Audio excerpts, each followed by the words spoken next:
ओम शांति। ओम शांति। ओम शांति। आज बाबा को 18/6/2020 को साकार मुरली को मुख्य सार में, मीठे बच्चे, बाप तुम्हें नई दुनिया के लिए राजयोग सिखा रहे हैं। बाप तुम्हें नई दुनिया के लिए राजयोग सिखा रहे हैं, इसलिए इस पुरानी दुनिया का विनाश भी जरूर होना है। इसलिए इस पुरानी दुनिया का विनाश भी जरूर होना है। बाबाले यति बेला राजयोग सिकाउँदै हुनुहुन्छ। के को लागि? नयाँ दुनियाँको लागि। जब नयाँ दुनिया बन्दैछ, नयाँ घर बन्दैछ भने पुरानो घर जरूर भत्काउनु पर्ने हुन्छ। पुरानो दुनियाँको विनाश जरूर हुन्छ। प्रश्नमा मनुष्यों में कौन सी एक अच्छी आदत पड़ी हुई है? मनुष्यों में कौन सी एक अच्छी आदत पड़ी हुई है, लेकिन उससे भी प्राप्ति नहीं होती है। उससे भी प्राप्ति नहीं होती है। मनुष्यहरूमा कस्तो आदत परिसकेको छ, बानी परिसकेको छ, बानी राम्रो छ, तर त्यसबाट प्राप्ति भने हुन सकिरहेको छैन। के होला त? उत्तरमा मनुष्यों में भगवान को याद करने की जैसे आदत पड़ी हुई है। मनुष्यों में भगवान को जैसे याद करने की आदत पड़ी हुई है। जब कोई बात होती है तो कह देते, जब कोई बात होती है तो कह देते हैं, हे भगवान। भगवानलाई याद गर्ने आदत बनिसकेको छ। दुःख पाउने बित्तिकै, के आपद विपद आउने बित्तिकै हे भगवान, ओ गड फादर, भगवानलाई झलक्कै याद गरिहाल्ने। आपद परेपछि भगवानले रक्षा गर्नुहुन्छ भन्ने भावना पनि छ। हे भगवान, सामने शिवलिंग आ जाता है। शिव को लाई याद करने, शिव को भक्त छ भने सामने शिवलिंग आ जाता है, लेकिन पहचान यथार्थ न होने के कारण, पहचान यथार्थ न होने के कारण प्राप्ति नहीं होती है। प्राप्ति नहीं होती है। फिर कह देते सुख दुख सब वही देता है। सुख दुख सब वही देता है। दुःख परेपछि भगवानको याद आउने, अनि फेरि भगवानले दुःख पनि दियो भन्ने। यो दुईटा कुरा आपसमा मिलेन। भगवानको यथार्थ परिचय नहुँदाखेरि भगवानले आएर सुखको बाटो नै देखाउनुहुन्छ, सुख दिने कार्य गर्नुहुन्छ, दुःख होइन, यो कुरा थाहा भएन। तुम बच्चे अभी ऐसे नहीं कहेंगे, तुम बच्चे अभी ऐसे नहीं कहेंगे। किन भन्दैनौ? हामी बच्चाहरूले, हामीलाई बाबाको यथार्थ परिचय थाहा भयो। बाबा सुखदाता हुनुहुन्छ, बाबाले सुख दिनुहुन्छ। दुःख हामीले बाबाले देखाएको बाटोमा नहिँड्दाखेरि दुःख पाउने यो आफ्नो कर्मको फल हो। तर दुःख पाइरहेको देखेपछि सुख दिनको लागि जरुर भगवान बाबै धरतीमा आउनुहुन्छ। आएर सुख दिएको हुनाले नै होला मनुष्यलाई दुःख परेपछि भगवानलाई याद गर्ने बानी परिसकेको छ। तर बाबासँग डाइरेक्ट सम्बन्ध जुटेन परिचयको बिना, त्यसकारण प्राप्ति पनि हुन सकेन भन्दै हुनुहुन्छ बाबा। ओम शांति। बाप जिसको रचयिता कहा जाता है, किसका रचयिता? नई दुनिया का रचयिता। शिव बाबा नया दुनिया को रचयिता।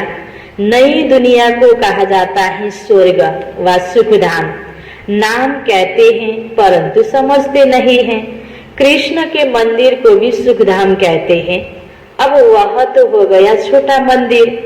कृष्ण तो विश्व का मालिक था। बेहद के मालिक को जैसे कि हद का मालिक बना देते हैं। कृष्ण के छोटे से मंदिर को सुखधाम कहते हैं। बुद्धि में यह नहीं आता कि वह तो विश्व का मालिक था। जब यो सारा विश्व स्वर्ग को रूप में थियो, यही स्थान हो, आजभन्दा 5000 वर्ष पहिला हैन बाबा भन्दै हुनुहुन्छ, कहाँ यो विश्वको मालिक नारायणको रूपमा राज्य गर्नेवाला श्री कृष्ण, बचपनको नाम कृष्ण, राजा भएपछिको नाम नारायण हो, विश्वको मालिक। तर कृष्णको परिचयको अभावमा आज एउटा सानो मन्दिरको हैन सुखधामको मालिकको रूपमा मात्र कृष्णलाई हेरियो भनेर बाबा भन्दै हुनुहुन्छ। पहले तुमको कुछ पता नहीं था, बाबा को तो सब कुछ पता है, वह सृष्टि के आदि मध्य अंत को जानते हैं। बाबालाई सृष्टिको आदि मध्य अन्तको सबै ज्ञान छ। हामी मनुष्य आत्मा जति धेरै ज्ञानवान छौं भने पनि, हर प्रकारको नलेज भए तापनि सृष्टिको आदि मध्य अन्तको ज्ञान भएन। बाबा भन्नुहुन्छ, अभी तुम बच्चे जानते हो, दुनिया में तो यह भी किसी को पता नहीं है ब्रह्मा विष्णु शंकर कौन है। शिव तो है ऊंचते ऊंच भगवान। अच्छा, फिर प्रजापिता ब्रह्मा कहाँ से आया? है तो मनुष्य ही। प्रजापिता ब्रह्मा तो जरूरी यहाँ होना चाहिए ना, जिससे ब्राह्मण पैदा हो हैन। अहिले यति बेला शिव बाबा ब्रह्म बाबाको तनमा आउनु भएको छ, ज्ञान दिइराख्नु भएको छ, ब्राह्मण बच्चाहरू तैयार भइरहेका छन्। प्रजापिता माना ही मुख से एडॉप्ट करने वाला, तुम हो मुख वंशावली ब्राह्मण। अब तुम जानते हो कैसे ब्रह्मा को बाप ने अपना बनाकर मुख वंशावली बनाया है। इनमें प्रवेश भी किया, फिर कहा कि यह हमारा बच्चा भी है। शिव बाबाले ब्रह्मा बाबाको तनको आधार दिनुभयो, ब्रह्मा बाबाको तनमा प्रवेश गर्नुभयो। तो ब्रह्मा बाबालाई फेरि के भन्नुभयो? यो मेरो बच्चा हो, पहिलो बच्चा ब्रह्मा बाबा। फिर ब्रह्माको मुखदेखि दिएको ज्ञान सुन्ने अरू सबै फेरि बच्चाहरू, मुख वंशावली ब्राह्मण बच्चाहरू। तुम जानते हो ब्रह्मा नाम कैसे पड़ा, कैसे पैदा हुआ, यह और कोई नहीं जानते, सिर्फ महिमा गाते हैं कि परम पिता परमात्मा ऊंचते ऊंच है, परंतु यह कोई की बुद्धि में नहीं आता कि ऊंचते ऊंच बाप है। हम सभी आत्माओं का वह पिता है, वह भी बिंदु रूप है। परम पिता परमात्मा सबैभन्दा उच्च हुनुहुन्छ, सबै मनुष्य आत्माको पिता हुनुहुन्छ। त्यही परम पिता परमात्माको हामी सबै बच्चाहरू आत्माहरू हौ। सबै आत्माहरूको पिता परम पिता परमात्मा हुनुहुन्छ। तो वह भी बिंदु रूप है, रूपमा साइजमा परम पिता परमात्मा र हामी आत्मामा कोही फरक छैन। बाबा भन्नुहुन्छ परमात्मा पनि बिंदु रूप हुनुहुन्छ, उनमें सृष्टि के आदि मध्य अंत का ज्ञान है। फरक के भयो?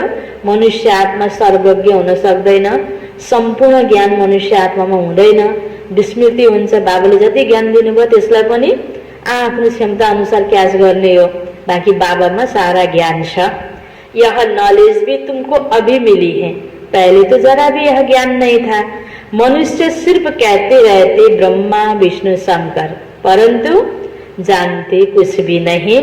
तो उनको भी सम्झाना है हैन। मान्न त सबै देवी देवताहरूलाई मानिरहेको छ, सबै भक्त आत्माहरूले भगवानको रूपमा, तर स्पष्ट सबै देवी देवताहरूको परिचय छैन यथार्थमा।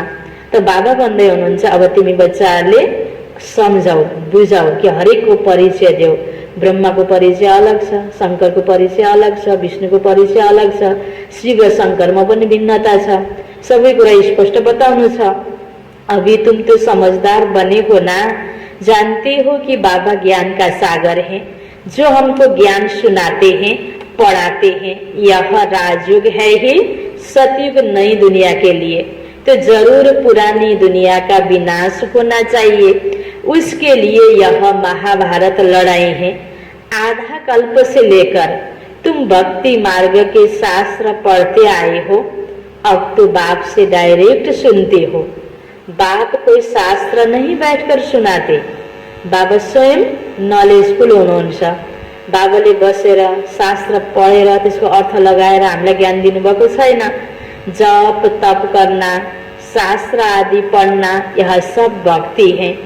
अब भक्तों को भक्ति का फल चाहिए, क्योंकि मेहनत करते ही हैं भगवान से मिलने के लिए, परंतु ज्ञान से है सद्गति। भक्ति गरौँ, भक्तिबाट सीधा सद्गतिलाई प्राप्त भएन। भक्तिको फल दिनको लागि भगवान आउनुभयो। भक्तिको फल भनेको ज्ञान हो। ज्ञान सुनेपछि ज्ञानको द्वारा हामीले आत्म परिवर्तन गर्छौं त आत्माले सद्गतिलाई प्राप्त गर्छ। ज्ञान और भक्ति दोनों इकट्ठे चल न सके। अभी है भक्ति का राज्य। भक्ति पूरा होने बेलामा फेरि भक्तिको फल ज्ञान दिन बाबा आउनुहुन्छ। सँगसँगै द्वापर युगबाट भक्ति र ज्ञान सँगै थिएन। अभी भक्ति का राज्य है, सब भगत है। हर एक के मुख से ओ गॉड फादर जरूर निकलेगा। अब तुम बच्चे जानते हो कि बाप ने अपना परिचय दिया कि मैं छोटी बिंदी हूँ। बाबाको रूपको परिचय बाबाले दिनुभयो। नाम त बाबाले बताइसक्नु भएको छ कि म शिव हुँ। परम आत्माको एउटै नाम शिव, सदा शिव। तर कर्तव्यको हिसाबले बाबाको महिमा गर्दाखेरि अनेक नाम त छ। शिवको मन्दिरहरूमा अनेक नामले पूजा गरिन्छ। तर बाबाले स्पष्ट आफ्नो परिचय रूप पनि बताइदिनु भयो कि म छोटो सानो बिंदु हूँ, मैं छोटी बिंदु हूँ।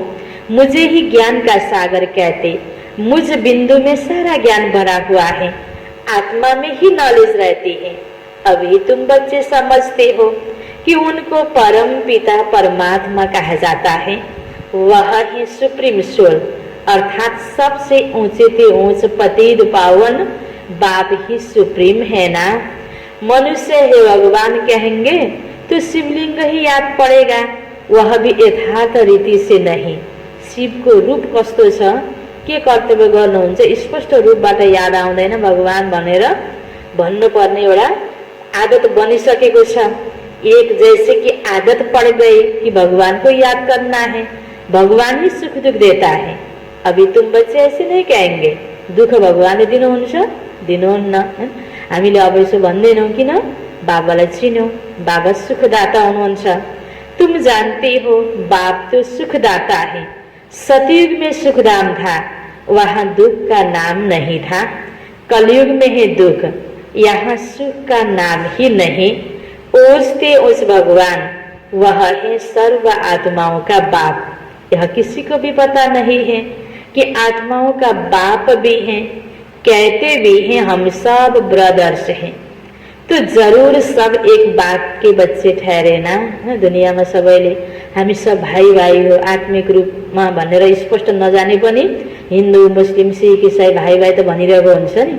र आत्माको नाताले भाइ भाइ भयो। तर एक पिता परमात्मा हामी सबैको रियलमा पिता हुनुहुन्छ र हामी ईश्वरको नै सन्तति हो, ईश्वरको नै हामी बच्चा हो भनेर 100% निश्चय बुद्धिको साथमा कसैले पनि स्पष्ट भन्न सक्दैनन्। कोई फिर कह देते कि वह तो सर्वव्यापी है, तेरे में भी मेरे में भी, भगवान सबैमा छ भन्ने भावना छ। अरे तुम तो आत्मा हो, यह तुम्हारा शरीर है, फिर तीसरी चीज कैसे हो सकती। सबैको शरीरभित्र आत्मा जरूर छ, तर भगवान हुनुहुन्न। भगवानको बच्चा जरूर छ, आत्मा जरूर छ, तर भगवान हुनुहुन्न। तो आत्मा को परमात्मा थोड़े कहेंगे, है ना। आत्मा पो छ सबैको भित्र, परमात्मा तो छैन। जीव आत्मा कहा जाता है, जीव परमात्मा तो नहीं कहा जाता। फिर परमात्मा सर्वव्यापी कैसे हो सकता। बाप सर्वव्यापी होता तो फिर फादरहुड हो जाता। आज ब्रदरहुड, विश्व बन्धुत्वको भावना सबैमा छ। सबै भित्र भगवान भएपछि के भयो, सबै फिर भाइ भाइ कसरी भयो त, पिता पिता भयो नि। त्यसकारण बाबा भन्नुहुन्छ बाप सर्वव्यापी होता तो फिर फादरहुड होता। फादर को फादर से वर्षा थोड़े मिलता है, बाप से तो बच्चा ही वर्षा लेता है। 100 फादर कैसे हो सकते। इतनी छोटी सी बात भी कोई की समझ में नहीं आती है। तब बाप कहते बच्चे हमने आज से 5000 वर्ष पहले तुमको कितना समझदार बनाया था। तुम एवर हेल्दी वेल्दी समझदार थे, इससे जास्ती समझदार कोई हो नहीं सकता। तुमको अभी जो समझ मिलती है यह फिर वहां नहीं होगी। वहां यह थोड़ी मालूम रहता कि हम फिर गिरेंगे। सतयुग यहाँ स्थापना भइसकेपछि मनुष्य आत्माहरू देवताको रूपमा जन्म लिइसकेपछि त्यति बेला त्यहाँ हामी देव आत्माहरू पुनर्जन्म लिँदै गएर फेरि साधारण अवस्थामा पुग्छौं भन्ने ज्ञान हुँदैन। यदि त्यो ज्ञान त्यहाँ पनि भयो भने के हुन्छ, देवी देवतालाई थोरै के भयो, दुःखको कारण बन्यो नि एउटा। हामी त गिर्ने रहेछौँ, हाम्रो अवस्थामा पतन आउने रहेछ भन्ने त्यहाँ त्यो ज्ञान हुँदैन। यह मालूम हो तो फिर सुख की वासना न आए। यह ज्ञान फिर प्राय लोप हो जाता है। पदमा पुगिसकेपछि पढाइको मेहनत र पढाइको जानकारी खत्म। देवता बनिसकेपछि अहिलेको यो ज्ञान स्पष्ट रूपबाट सबै हुँदैन। यह ड्रामा का ज्ञान सिर्फ अभी तुम्हारी बुद्धि में है। ब्राह्मण ही अधिकारी रहते तुम्हारी बुद्धि में है कि अब हम ब्राह्मण बन के हैं। ब्राह्मणों को ही बाप ज्ञान सुनाते हैं।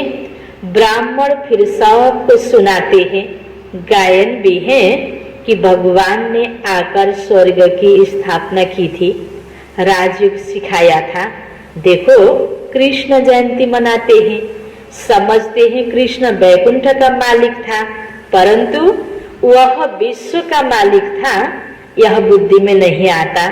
जब उनका राज्य था तो और कोई धर्म ही नहीं था। यही धरती में जब वैकुंठ थियो, सारा विश्व एउटै वैकुंठ थियो।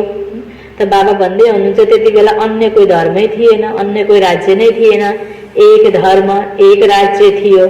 उनका ही सारे विश्व पर राज्य था और जमुना के किनारे था। अब तुमको यह कौन समझा रहे हैं, कौन समझा रहे हैं? बाबा सोध्दै हुनुहुन्छ। कृष्णको बारेमा बाबाले ज्ञान दिँदै हुनुहुन्छ, परिचय दिँदै हुनुहुन्छ। सृष्टिको बारेमा पनि पहिला यहाँ के थियो बताउँदै हुनुहुन्छ। त बाबा सोध्दै पनि हुनुहुन्छ कि यो कसले भन्दैछ हामीलाई? स्वयं भगवान शिव बाबाले सम्झाउँदै हुनुहुन्छ। भगवानुवाच बाकी वह जो भी वेद शास्त्र आदि सुनाते हैं वह है भक्ति मार्ग के। यहाँ तो खुद भगवान तुमको सुना रहे हैं। अभी तुम समझते हो हम पुरुषोत्तम बन रहे हैं। ये मुरली जो छ ये भगवान को डाइरेक्ट महावाक्य हो। ब्रह्मा को तन में प्रवेश गरेर भगवानले उच्चारेको महावाक्य हो। यही महावाक्य हामीले सुन्दैछौँ यो भावनाका साथ कि भगवानले मलाई पढाउँदै हुनुहुन्छ। भगवानको ज्ञानलाई अब एक ज्ञानलाई सुनेर अनुभवी बनेर अन्य कोही पुस्तक लेखेर त्यो पुस्तक पढ्नु र डाइरेक्ट भगवानको महावाक्य सुन्नुमा कति फरक छ। अब हामीले यहाँ हिन्दीमा यो बाबाको महावाक्य सुनिरहेका छौँ। बाबाले ब्रह्माको मुखबाट महावाक्य उच्चार्दाखेरि हिन्दीमा उच्चारित गर्नुभयो। हिन्दीमा उच्चारेको हुनाले अब ज्ञान हामीले सुरुमा यसरी सुन्यौँ, यसको प्रति प्यार भयो, भावना भयो। यसलाई विभिन्न भाषामा आज अलग अलग ठाउँ अनुसार आवश्यकता अनुसार कहीँ नेपालीमा छ, अङ्ग्रेजीमा छ, कहीँ उर्दूमा अलग अलग भाषामा यसको ट्रान्सलेट त भएको छ हैन। तर यो हिन्दी जस्ताको तस्तै बाबाले उच्चारेको यो महावाक्य हो। बाबाको आफ्नै शब्द यसमा छ। तो बाबा भन्दै हुनुहुन्छ कौन समझा रहे हैं? भगवान समझा रहे हैं। बाकी वह जो भी वेद शास्त्र आदि सुनाते वह है भक्ति मार्ग के। यहाँ तो खुद भगवान तुमको सुना रहे हैं। अभी तुम समझते हो हम पुरुषोत्तम बन रहे हैं। तुमको ही यह बुद्धि में है कि हम शांति धाम के रहने वाले हैं। फिर हम आकर 21 जन्मों की प्रारब्ध भोगेंगे। तुम बच्चों को अंदर में खुशी से गदगद होना चाहिए। क्या होना चाहिए? खुशी में गदगद होना चाहिए कि बेहद का बाबा शिव बाबा हमको पढ़ा रहे हैं। वह ज्ञान का सागर है, सृष्टि के आदि मध्य अंतों को जानता है। ऐसा बाबा हमारे लिए आया है तो खुशी में गुदगुदी होती है। बाबा को कहते हैं बाबा हमने आपको अपना वारिस बनाया है। वारिस बनाएपछि के गर्नु पर्यो? सबै कुरा बाबालाई दिनु पर्यो। दिएर हैन सबै कुरा उसको हेरचाह पालना सबै गर्दै गएपछि भोलि फेरि उसले रिटर्नमा आफूलाई सबै कुरा गर्छ। परेको बेलामा बाप बच्चों पर वारी जाते हैं। बच्चे फिर कहते भगवान आप जब आएंगे तो हम आप पर वारी जाएंगे, अर्थात बच्चा बनाएंगे। यह भी अपने बच्चों को ही वारिस बनाते हैं। बाबा को वारिस कैसे बनाएंगे? यह भी गुह्य बात है। अपना सब कुछ एक्सचेंज करना इसमें बुद्धि का काम है। गरीब तो झट एक्सचेंज कर लेंगे, साहूकार मुश्किल करेंगे। जब तक कि पूरी रीति ज्ञान न उठाए इतनी हिम्मत नहीं रहती। ज्ञान को प्रति निश्चय श्रेष्ठ कर्म गरेपछि त्यसको फल प्राप्ति हुन्छ। आफूसँगको धनलाई तनलाई विशेषतालाई भगवानको कार्यमा प्रयोग गर्दा रिटर्नमा त्यो भन्दा पनि बढी प्राप्ति भएर आउँछ भन्ने कुरा जब तक ज्ञान भित्र घुस्दैन तब तक लगानी गर्न सफल गर्न प्रयोग गर्नको लागि गाह्रो हुन्छ, हिम्मत हुँदैन। त बाबा भन्दै हुनुहुन्छ गरीब तो झट क्या देते, हम तो आपको ही वारिस बनाएंगे, हमारे पास रखा ही क्या है। वारिस बनाकर फिर शरीर निर्वाह भी अपना करना है, सिर्फ ट्रस्टी समझकर रहना है। जे छ भगवानले दिएको चिजलाई, यो तनलाई, आफ्नो मनलाई, आफ्नो धनलाई गलत कार्यमा प्रयोग नगर्ने, ट्रस्टी बनेर निमित्त बनेर सही कार्यमा प्रयोग गर्ने हो। भगवानले दिनुभएको बाइचान्स के तलमाथि भयो यसमा भने भगवानको हो, भगवानले लिनुभयो। सुखका साथमा खुसीले यसलाई स्वीकार गर्नु हो। हे भगवान मलाई किन यस्तो दुःख भयो भनेर फेरि त्यसरी हामीले बुझ्नु भएन कि भगवानले दुःख पनि दिन्छ भनेर। भगवान यो सबै कुराहरू भगवानले दिएको हो, ट्रस्टी बनेर हामीले सम्हाल्ने भगवानको अमानतलाई। यदि छुट्यो आफ्नो हातबाट भने पनि दुखी हुने होइन। युक्तियां तो बहुत बताते रहते, बाबा तो सिर्फ देखते हैं, कोई पाप कर्म में तो पैसे खराब नहीं करते हैं। मैले कमाएको धन हो, म जे पनि गर्छु भनेर गलत कार्यमा प्रयोग गर्न मिलेन। भगवानले दिने अर्पण गर्ने भनेको यसरी कि भगवानले दिएको भनेर सोचाइ राखेपछि गलतमा प्रयोग गर्नलाई हामीले कन्ट्रोल गर्छौं, गर्न सक्दैनौं गलत कार्यमा। मनुष्य को पुण्य आत्मा बनाने में पैसा लगाते हैं, सर्विस भी कायदेशीर करते हैं।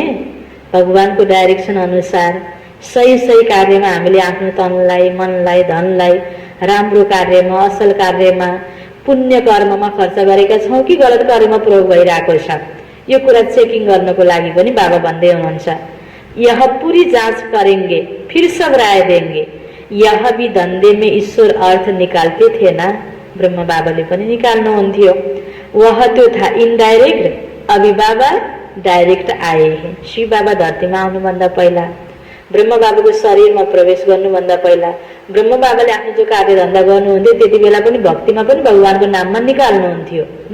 जो सही कार्यमा कहीँ पुण्य कर्ममा खर्च गर्नको लागि भगवानको नाममा पहिले आफ्नो खाने पिने शरीर निर्वाह परिवारको लागिमा मात्र खर्च नगरेर त्यसबाट निकाल्नुहुन्थ्यो। जब फेरि शिव बाबाको प्रवेशता भयो, सबै कार्य शिव बाबाको कार्यको लागि सबै आफूसँग भएको धन ब्रह्म बाबाले के गर्नुभयो, सफल गर्नुभयो। ट्रस्टमा सुम्पिनु भयो बाबाको कार्यको लागि। तो अभी बाबा डायरेक्ट आए। मनुष्य समझते हम जो कुछ करते हैं उनका फल, कोई गरीब दुखी है तो समझेंगे कर्म ही ऐसा किया हुआ है, अच्छे कर्म किए हैं तो सुखी हैं। तो बाबा तुम बच्चों को कर्मों की गति पर समझाते हैं। जसले दुःख पाइरहेको छ हैन, हामीलाई कहीँ कतै के दुःख भयो भने विगतमा कुनै गलत कार्य गरेका थियौं होला, त्यसको फल हामीले अहिले दुःख पाएको हुन्छ र अहिले राम्रै गरिरहेका छौं। मैले राम्रो गर्दा गर्दै पनि मलाई किन अहिले यस्तो दुःख भइरहेछ भन्ने लाग्छ मनमा त, तर विगतको पाउनुपर्ने फल दुःख पाइरहेका छौं। अहिले सही कार्य गरौँ, बिना नेगेटिभ नसोचिकन हामीले राम्रै गरिराख्यौं, यो राम्रो कर्मको फल पनि जरुर पाउँछौं। यो कर्मको गुह्य गति हो, जस्तो बिउ हामीले रोप्छौं त्यही प्रकारको फल हामीले जरुर प्राप्त गर्छौं, यसमा दुई मत छैन। त बाबाले यही कर्मको गति हामीलाई सम्झाउँदै हुनुहुन्छ। रावण राज्य में तुम्हारे सब कर्म विकर्म हो जाते हैं और सतयुग त्रेता में रावण ही नहीं, इसलिए वहां कोई कर्म विकर्म नहीं होता। हामीले गरेका कर्महरू विकर्म बन्दैनन्। कहाँ बन्दैनन्? सतयुगमा रावण छैन, अर्थात् हामी भित्रको आसुरीपना छैन, रावणपना छैन, नेगेटिभिटी छैन। यहाँ जो अच्छे कर्म करते हैं उनका अल्पकाल के लिए सुख मिलता है, फिर भी कोई न कोई रोग खिरपीट तो रहते ही हैं, क्योंकि अल्पकाल का सुख है। अभी बाप कहते यह रावण राज्य ही खत्म होना है, राम राज्य की स्थापना शिव बाबा कर रहे हैं। तुम जानते हो यह चक्र कैसे फिरता है, भारत ही फिर गरीब हो जाता है। भारत आज से 5000 वर्ष पहले स्वर्ग था, इन लक्ष्मी नारायण का राज्य था, पहले गद्दी इनकी चली थी। कृष्ण प्रिंस फिर स्वयंवर किया तो राजा बना, नारायण नाम पड़ा, यह भी तुम अभी समझते हो तो तुमको वंडर लगता है। किनकि पहिला एउटै यो नारायण कृष्ण भनेर जब सुनेको थिएन, मानेको थिएन भने त नयाँ कुरा सुन्दा त अचम्म लाग्छ, तर रियल कुरा बाबा बताउँदै हुनुहुन्छ। बाबा आप सारे रचयिता और रचना की नॉलेज सुनाते हो, आप हमको कितना ऊंच पढ़ाते हो। बलियार जाऊं, हमको तो सिवाय एक बाप के और कोई को याद नहीं करना है, अंत तक पढ़ना है। तो जरूर टीचर को याद करना है। तो हाम्रो टीचर को हो त यति बेला हामीलाई पढाउने वाला शिव बाबा हुनुहुन्छ। त्यस कारणले जसरी स्टुडेन्टको बुद्धिमा हैन पढाइ पढिरहँदाखेरि यो सब्जेक्ट फलानु सरले पढाउनु भएको, फलानु म्यामले पढाउनु भएको भनेर टिचरलाई याद आउँछ। त्यस्तै हामीलाई पनि जीवनभरि हामी यो ईश्वरीय विद्यार्थी भएर पढाइ पढिरहेका छौँ भने बाबा याद हुनुपर्छ। स्कूल में टीचर को याद करते हैं ना, उन स्कूलों में तो कितने टीचर्स होते हैं, हर एक दर्जे का टीचर अलग होता है। यहाँ तो एक ही टीचर है, वहाँ त अलग अलग सब्जेक्ट को अलग अलग टिचरलाई याद गर्न पर्छ। तब पनि सानो सानो बच्चा भर्खर नर्सरी एलकेजी युकेजी 1 2 मा पढ्नेले पनि आफ्नो आफ्नो टिचरहरूलाई याद गर्न सक्छन् हैन। यहाँ त एउटै शिव बाबा टिचरलाई याद गर्नु छ। कितना लवली है, बाप लवली, टीचर लवली, सतगुरु लवली। आगे भक्ति मार्ग में अंधश्रद्धा से याद करते थे। भगवानलाई याद त गर्थ्यौं, श्रद्धा त थियो, तर अन्धो थियौं अर्थात यो ज्ञान थिएन। त्यसकारण बाबा भन्दै हुनुहुन्छ अंधश्रद्धा से याद करते थे। अभी तो डायरेक्ट बाप पढ़ाते हैं तो कितनी खुशी होनी चाहिए। फिर भी कहते बाबा भूल जाते हैं, पता नहीं हमारी बुद्धि आपको क्यों नहीं याद करती है। याद गर्न खोज्यो, आदत के बनेको छ, यताउता व्यक्ति वस्तु आँखाले देखेको कुराहरू, कानले सुनेको कुराहरू, अन्य कुराहरू बढी याद गर्ने बानी परेको छ अनि घडी घडी भगवानलाई बिर्सिने।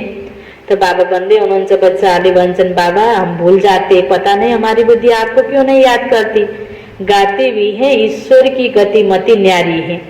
बाबा आपकी गति और सदगति की मत तो बड़ी वंडरफुल है, ऐसे बाबा को याद करना चाहिए।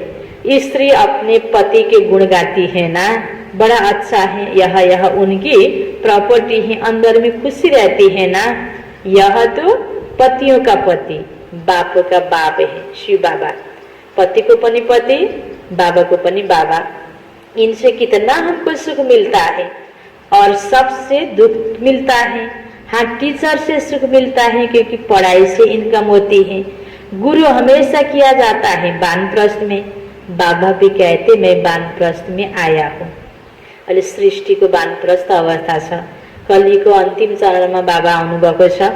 तो यह भी वानप्रस्थी, मैं भी वानप्रस्थी। शिव बाबा आउनुभयो, ब्रह्म बाबाको पनि वानप्रस्थ अवस्था शरीरको हिसाबले पनि 60 वर्षको उमेरमा शिव बाबाको प्रवेशता भयो। तो यह सब बच्चे भी वानप्रस्थी हैं। अहिले युवा बच्चा जो भए पनि आत्माले सतयुगदेखि जन्म लिँदै आउँदा, पुनर्जन्म लिँदै आउँदा अब अन्तिम बेलामा सबैको परमधाम घर फर्किने बेला भएको छ। जसरी हैन एउटा व्यक्ति बुढो हुन्छ भने अब मेरो त हैन भगवान घरमा जाने बेला भयो, मर्ने बेला भयो भनेर भन्छन्, वानप्रस्थी सुरु भयो भन्छन्। त बाबा भन्दै हुनुहुन्छ यहाँ अहिले सबै बच्चाहरूको, चाहे बच्चा हो, चाहे युवा हो, चाहे वृद्ध हो, हरेकको वानप्रस्थ अवस्था छ भन्दै हुनुहुन्छ बाबा। बाप टीचर गुरु तीनों ही इकट्ठे हैं। बाबा टीचर भी बनते हैं, फिर गुरु बन साथ ले जाते हैं। उस एक बाबा की ही महिमा है। यह बातें और कोई शास्त्र आदि में नहीं है। बाबा हर एक बात अच्छी रीति समझाते हैं। इनसे ऊंची नॉलेज कोई होती नहीं। जहाँ भगवानले रोज रोज यति उच्च शिक्षा सम्झाइरहनु भएको छ, विपरीत परिस्थितिमा पनि कसरी खुसीमा रहने, हाम्रो मनलाई स्वस्थ बनाउनको लागि यति महत्त्वपूर्ण कुराहरू बाबाले सुनाइराख्नु भएको छ। तो बाबा भन्नुहुन्छ इनसे ऊंची नॉलेज तो कोई होती नहीं, न जानने की दरकार रहती। हम सब कुछ जानकर विश्व के मालिक बन जाते हैं और जास्ती क्या करेंगे। बच्चों की बुद्धि में तो यह हो तब खुशी में हो, उसी याद में रहे। पुण्य आत्मा बनने के लिए याद में जरूर रहना चाहिए। माया का धर्म है तुम्हारे योग को तोड़ना। योग में ही माया विघ्न डालती है। हाम्रो कर्तव्य भनेको राम्रो कर्म गरिराख्नु, भगवानलाई याद गरिराख्नु, राम्रै कुराहरू सोचिराख्नु, गर्नुपर्ने कार्यप्रति गर्नको लागि मन बनाइराख्नु, यो हाम्रो कर्तव्य। त्यसलाई डिस्टर्ब गरेर तोड्दिने मायाको कर्तव्य। परीक्षा लिने काम, उसको पास होने काम हाम्रो। तो योग में ही माया विघ्न डालती है, भूल जाती हो। माया के तूफान बहुत आते हैं, यह भी ड्रामा में नूर है। सबसे आगे तो यह है, तो इनको सब अनुभव होते हैं। ब्रह्म बाबा सबसे आगे हैं, उनको सब अनुभव होते हैं। मेरे पास जब आए तब तो सबको समझाऊं ना, यह सब माया के तूफान आएंगे, बाबा के पास भी आते हैं, तुमको भी आएंगे। माया का तूफान ही न आए, योग लगा ही रहे तो कर्मातीत अवस्था हो जाए।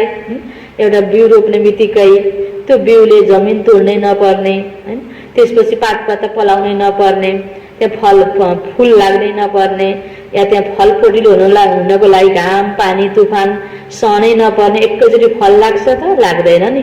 त्यस्तै यहाँ पनि बाबाको जो पढाइ हामी पढ्दैछौँ त यो पुरुषार्थी जीवनमा, यो ईश्वरीय विद्यार्थी जीवनमा कुनै पनि तुफान नआइकन एकैचोटि कर्मातीत अवस्था सम्पन्न अवस्था हाम्रो पनि बन्दैन। यसमा विभिन्न प्रकारका परीक्षाहरूलाई तुफानहरूलाई हामीले स्वीकार्दै स्वीकार्दै पार गर्दै गर्दै जानुपर्छ, यो पढाइलाई प्रयोग गर्दै।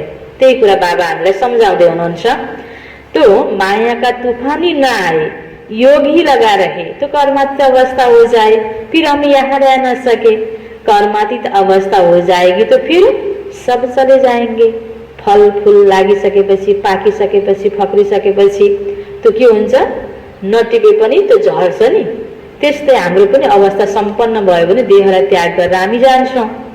तो फिर सब चले जाएंगे। शिव की बारात गाई हुई है ना, शिव बाबा आए तब हम सब आत्माएं जाएं। शिव बाबा आते ही हैं सबको ले जाने। सतयुग में इतनी आत्माएं थोड़ी होगी, तो सबै आत्मा यति बेला कलियुगमा भएको सबै मनुष्य आत्मा परमधाम जाने बेला भएको छ।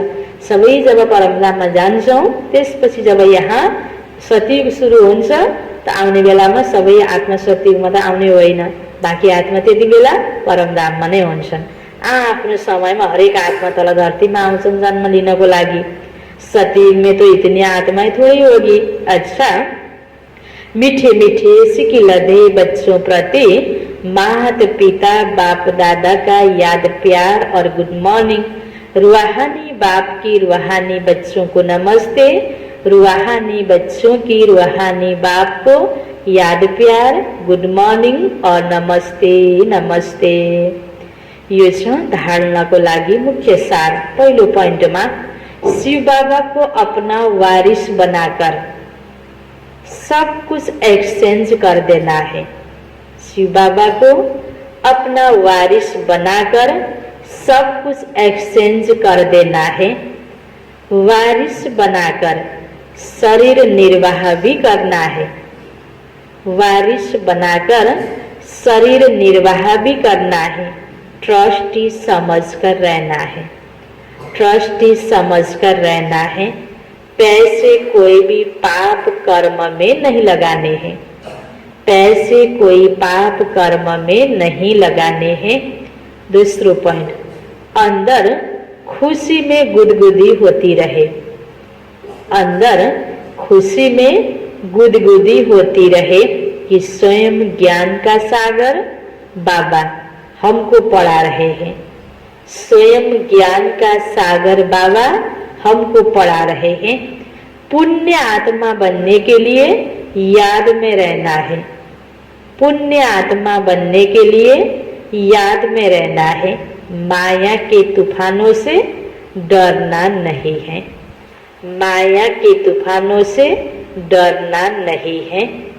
वरदान बाबा को रूहानियत की स्थिति द्वारा, रूहानियत की स्थिति द्वारा व्यर्थ बातों का स्टॉक खत्म करने वाले, व्यर्थ बातों का स्टॉक खत्म करने वाले खुशी के खजाने से संपन्न भव। आज मनुष्य दुखी छ, बाबालाई थाहा छ किन? व्यर्थको स्टक धेरै छ मनभित्र, त्यही भएर खुसी हुँदैन। त्यसकारण बाबाले विधि सहित हामीलाई वरदान दिँदै हुनुहुन्छ, तिमीले आफूभित्रको व्यर्थको स्टकलाई खत्म गर। के को आधारमा? आफ्नो स्थितिलाई रूहानी बनाएर, आत्माको ज्ञान, आत्मिक ज्ञानको द्वारा, आत्मिक स्थितिको द्वारा आफूभित्रको व्यर्थलाई खत्म गर। रियलमा म आत्माले कस्तो सोच्नु पर्ने, कस्तो बोल्नु पर्ने, मेरो स्वधर्म के हो, आत्माको ओरिजिनल गुण के हो, यी कुराहरूलाई ध्यानमा राख्दै हामीले संकल्प बोली व्यवहार गर्यौं भने हामी के हुन्छौं? त्यसको रिटर्नमा हामीलाई सधैँ खुशी प्राप्ति हुन्छ। विस्तारमा बाबा भन्दै हुनुहुन्छ, रूहानियत की स्थिति द्वारा व्यर्थ बातों के स्टॉक को समाप्त करो। रूहानियत की स्थिति द्वारा व्यर्थ बातों के स्टॉक को समाप्त करो, नहीं तो एक दो के अवगुण का वर्णन करते के गर्छौं एक दो के अवगुणों का वर्णन करते बीमारी के जम्स वायुमंडल में फैलाते रहेंगे, बिरामी के जम्स वायुमंडल में फैलाते रहेंगे। इससे वातावरण पावरफुल नहीं बनेगा। एक आपसमा एउटाको कमी कमजोरी सुनाउने सुन्ने वर्णन गर्ने बानीले वातावरण खराब हुन्छ भन्दै हुनुहुन्छ बाबा। इससे वातावरण पावरफुल नहीं बनेगा। आपके पास अनेक भावों से अनेक आत्माएं आएगी, आपके पास अनेक भावों से अनेक आत्माएं आएगी, लेकिन आपकी तरफ से शुभ भावना की बातें ही ले जाए। बाबा के सिकाउँदै हुनुहुन्छ, जस्तो सुकै आत्मा तिम्रो पासमा आए पनि तिमीले के देऊ, शुभ भावना उसप्रति राख, राम्रो कुरा उनीहरूले लिएर जान सकुन्। आपकी तरफ से शुभ भावना की बातें ही ले जाए। यह तब होगा, दिन कति बेला सकिन्छ, दिन कति बेला सकिन्छ जब आफूसँग त्यो चिज हुन्छ पहिलेबाट, तब त दिन सकिन्छ तुरुन्त, व्यक्ति माग्न आउने बित्तिकै आवश्यकता परेको बेलामा। यह तब होगा जब स्वयं के पास खुशी की बातों का स्टक जमा होगा। तो खुशी कहाँबाट आउँछ त बाबाले सिकाउनु भयो नि, रूहानियतको स्थिति हुनुपर्छ, व्यर्थ हुनु हुँदैन आफूभित्र। तब होगा जब स्वयं के पास खुशी की बातों का स्टक जमा होगा। यदि दिल में किसी के प्रति कोई व्यर्थ बातें होगी तो जहाँ बातें हैं वहाँ बाप नहीं पाप है। यदि दिल में किसी के प्रति कोई व्यर्थ बातें हैं, फलाना व्यक्ति यस्तो छ उस्तो छ, नेगेटिभ कुराको यदि चिन्तन गर्ने गर्छौं भने तो जहाँ बातें हैं ये नेगेटिभ कुराहरू छ वहाँ बाप नहीं, भगवान नहीं, पाप है। कसैको प्रति नराम्रो सोच्नु पनि के रहेछ, पाप रहेछ। ठुल्ठुलो पाप होइन कि गलत व्यर्थ विचार उत्पन्न हुने बित्तिकै पनि पाप सुरु भयो। स्लोगन छ, स्मृति का स्विच ऑन हो, स्मृति का स्विच ऑन हो तो मूर्ख हो नहीं सकते। कुन स्मृति? आफ्नो रियल सत्य हैन, आत्मिक स्वरूपको स्थिति, परमात्माबाट हुने प्राप्तिहरूको स्मृतिको स्विच अन भयो भने मूड अफ हुन सक्दैन। मुरलीको सारमा के थियो, बाबाले के भन्नुभएको थियो? बाबा किन आउनुभयो? हामीलाई राजयोग सिखाउनको लागि हैन। बाबा तुम्हें नई दुनिया के लिए राजयोग सिखा रहे हैं, इसलिए इस पुरानी दुनिया का विनाश भी जरूर होना है। प्रश्न उत्तर में थियो, मनुष्य में कौन सी एक अच्छी आदत पड़ी हुई है लेकिन उससे भी प्राप्ति नहीं होती। मनुष्यों में भगवान को याद करने की जैसी आदत पड़ी हुई है। जब कोई बात होती है तो कह देते हैं भगवान, सामने शिवलिंग आ जाता है लेकिन पहचान यथार्थ न होने के कारण प्राप्ति नहीं होती। फिर कह देते सुख दुख वो सब वही देता है। तुम बच्चे अभी ऐसे नहीं कहेंगे। ओम शांति।